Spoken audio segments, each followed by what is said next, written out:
Organized disgrace. That's the way some voters are describing the process at their polling stations during the Arizona primary Tuesday. One America's David Espindle reports on the dysfunction and tells us how this impacted the primaries. Hi, my name's Mike. I just got done standing in line for 4 hours to vote in the Arizona primary in Maricopa County, where there were only 60 polling places for about 3 million county residents. It was like living in a third world country. A sentiment shared by many who voted in Arizona.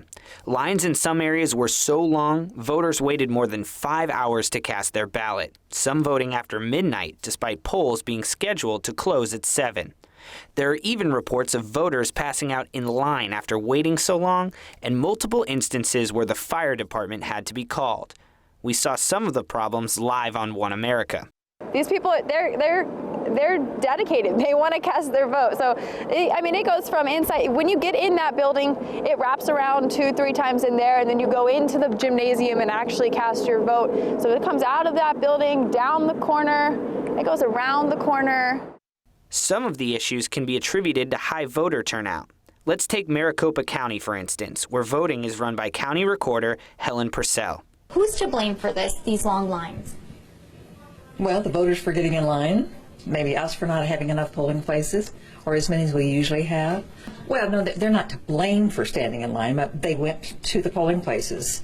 They could have voted early, or, that was their option. Maricopa County is home to Phoenix, Scottsdale, and Glendale.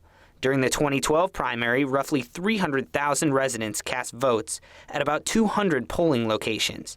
That puts between 1,000 and 3,000 voters assigned to each location.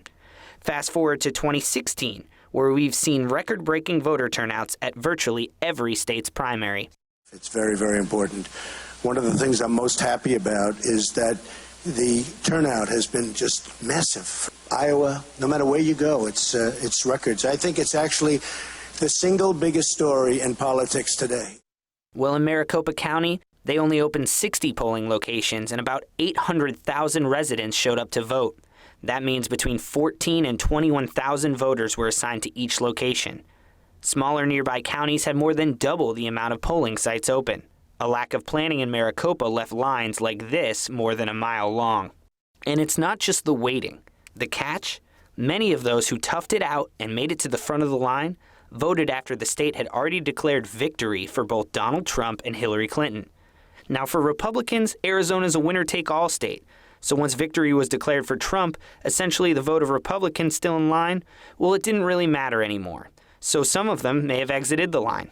But for Democrats, that is a different story. Once a victory was declared for Clinton, if a Democrat voter exited the line, it impacted the race in Arizona.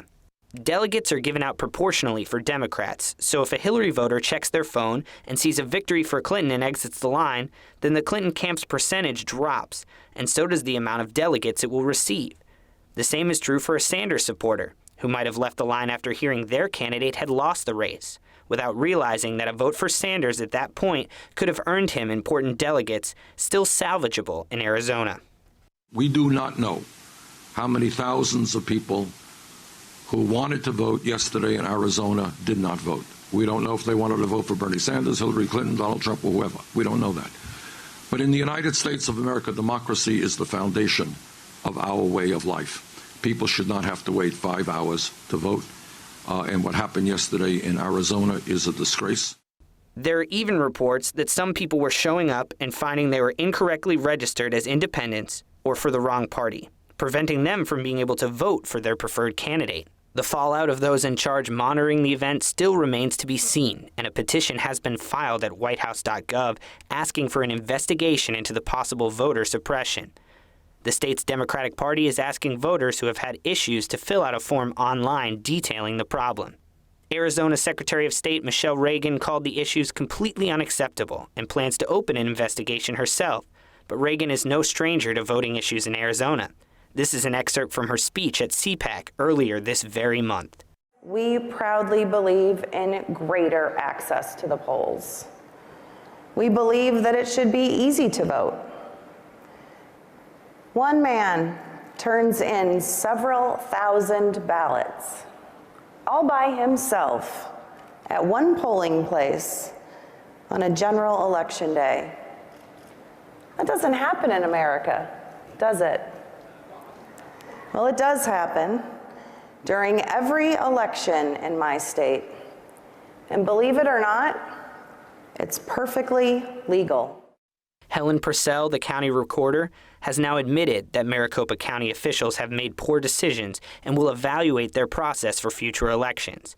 But she has said she will not step down from her position. Either way, it appears the democratic process grinded to a long, slow halt on this Tuesday in Arizona.